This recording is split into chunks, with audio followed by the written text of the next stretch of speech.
So hi everyone, বিনা নিমন্ত্রণে বিয়েবাড়ি খাওয়ার নতুন নতুন টিপস তোমাদের আজকে মিনি ব্লগে শেয়ার করবো। তো নাম্বার ওয়ান, বিনা নিমন্ত্রণে কী করে যাবে? তো আশেপাশে দেখবে যে বিয়েবাড়ি কোনগুলো পড়েছে, যেটা পছন্দসই বিয়েবাড়ি তোমরা সেরকমভাবে একটা বিয়েবাড়ি সিলেকশন করবে। তো যাই হোক, নাম্বার টু হচ্ছে দেখবে যে আশেপাশে তোমায় কেউ দেখছে নাকি, না দেখে ঠিক গেস্টের পিছন ধরে টুক করে চলে যেতে হবে। হ্যাঁ, ড্রেসিং সেন্সটা সেরকমভাবেই রাখবে যাতে তোমায় বুঝতে না পারে তুমি বিয়েবাড়ি খেতে আসনি বা বিনা নিমন্ত্রণে ইনভাইটেড গেস্ট নও, সেরকম ধরতে। তারপর আশেপাশে একটু ফলো করবে। নাম্বার থ্রি, আশেপাশে ফলো করে দেখবি যে কেউ তোমার নোটিস করছে কি না। তো না নোটিস করলে ভালো।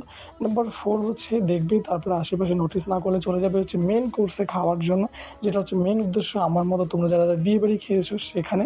তো নাম্বার ফাইভে দেখবে পুরো খাবার শুরু করবে, কি খাবে যা থাকবে সব একটা একটা করে ট্রাই করবে। তো যাই হোক, যেটা ভালো লাগবে সেটা আবার রিপিট করবে আমার মতো। তো নাম্বার সিক্স হচ্ছে খেয়ে দিয়ে পুরো নর্মালভাবে জায়গাটা দেখবে, এমনভাবে ভিডিও করবে যাতে তোমার লোক দেখে বলে তুমিও একটা ইনভাইটেড গেস্ট, যাতে তোমার সন্দেহ করতে না পারে। নাম্বার সেভেন হচ্ছে তারপর চলে যাবে, বেশি দেরি না করে রাত্রি না করে চলে যাবে মেন কোর্সে খাওয়ার জন্য, যাতে খাবারগুলো শেষ না হয়ে যায় আর তোমরা আমার মতো যাতে আস্তে ধীরে খাবার খেয়ে টুক করে আবার বেরোতে পারো। তো যাই হোক, নাম্বার 8 হচ্ছে খাবারগুলো ধীরে সুস্থে খাবে, খেয়ে দিয়ে জাস্ট একদম লেট করবে না। একদম কোনো যদি স্টলে যদি পান থাকে, পান নিয়ে পুরো আইসক্রিম খেয়ে টুক করে বেরিয়ে পড়বে।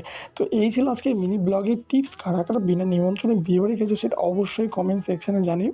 আমার এই মিনি ব্লগ তোমাদের শেয়ার করলাম, তোমাদের এই মিনি ব্লগটি কীরকম লাগে সেটা অবশ্যই কমেন্ট সেকশানে জানিও। শেষে তো বললামই, মিষ্টি পান খেতে খেতে আজকের মিনি ব্লগ শেয়ার করলাম। তো ভিডিওর জন্য like, comment, share and subscribe.